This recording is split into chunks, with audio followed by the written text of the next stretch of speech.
MLA BV Jayanageswara Reddy గారి ఆదేశాల మేరకు పట్టణ తెలుగుదేశం పార్టీ కార్యాలయంలో ముస్లిం మైనార్టీలంతా సమావేశం ఏర్పాటు చేయడం జరిగింది. 11వ తేదీ నారా చంద్రబాబు నాయుడు గారు మరియు లోకేష్ గారు, మన డిప్యూటీ సీఎం పవన్ కళ్యాణ్ గారు అందరూ మొత్తం క్యాబినెట్ మినిస్టర్లంతా కలిసి ఇమాం మౌజన్లకు గౌరవ వేతనం కింద 90 కోట్ల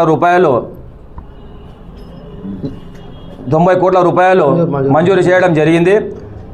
ఈ విషయంలో మా తెలుగుదేశం మైనార్టీ నాయకులంతా హర్షించదగ్గ విషయమని అందరూ తెలుపుకుంటూ, ఇమాం మౌజన్లు అంటే చాలా మసీదులకు ఎంతో ప్రాధాన్యత ఇచ్చి వాళ్ళు నమాజ్ అయితేనేమి, దాంతోపాటు పరిశుభ్రం పెట్టే దాంట్లో అయితే మౌజన్ పాత్ర చాలా ఉంటుంది. ఎందుకంటే వాళ్ళిద్దరూ కూడా చాలా పేదవాళ్ళు.